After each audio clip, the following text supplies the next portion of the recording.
I think those are accomplishments that we all should be proud of, regardless of whether it encompasses 100% of what we had wanted in the beginning.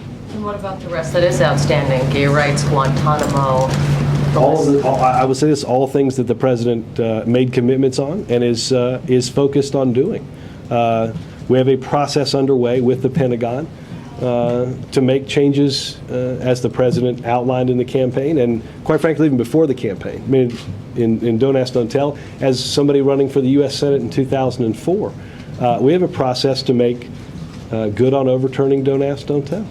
What do you say to progressives who, on reading your comments yesterday, say, well, if that's their attitude, I'm staying home in November? I don't think they will, because I think what's at stake in November is too important to do that.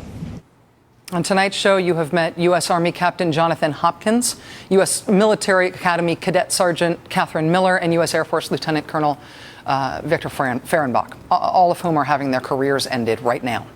The $25 million that you and I, the taxpayers, have spent on Victor Fehrenbach's training as an F-15 fighter pilot, that's down the tubes. That's over. The decade of investment that you and I paid for that built Jonathan J. Hopkins into a Stryker Brigade Combat Team Commander, that's down the tubes. That's over. The $350,000 per cadet training investment that you and I made in building Cadet Sergeant Katie Miller into a top 10 at West Point Yale caliber scholar who could also bench press you if need be in a pinch, that's down the tubes. That's over. None of those three men and women want it to be over. They want to serve. That's why they signed up. But as we take our time winding down this policy that everyone says will be ending, as we shamble toward justice, maybe, we as a country are meanwhile continuing to put the lives of these individuals through the meat grinder every day. Colonel Fehrenbach has filed his lawsuit today because his legal team thinks his discharge orders are due at any minute.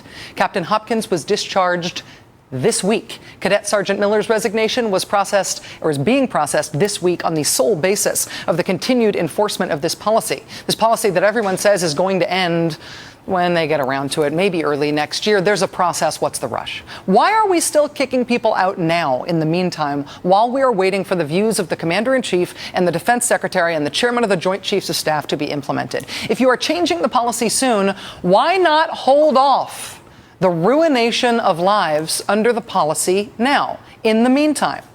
Why not do that? I'll tell you why. Because that would take some political capital. That would take some guts. And liberals, according to this White House, ought to be drug tested if we're expecting to see that from this White House right now. Stop complaining and be happy for what you have. Lieutenant Dan Choi and Colonel Fehrenbach and Captain Hopkins and Cadet Sergeant Miller, they're expendable because doing what it would take to save them would be hard. So go ahead and watch their careers destroyed, but stop complaining about it.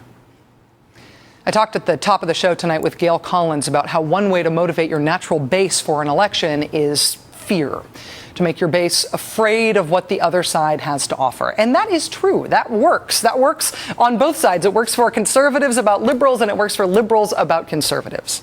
But one other way, one frankly less soul-sucking way to motivate your base and to win an election and to keep winning elections and to frankly have history look kindly upon you is to get your base to cheer for you, not just to cheer against someone else, to see you standing up not just to bad guys with worse ideas than you, but to see you standing up for what's right, because you know it's right, because we know you know it's right, even though you also know that standing up for it is hard. That's how you regain the enthusiasm of your base.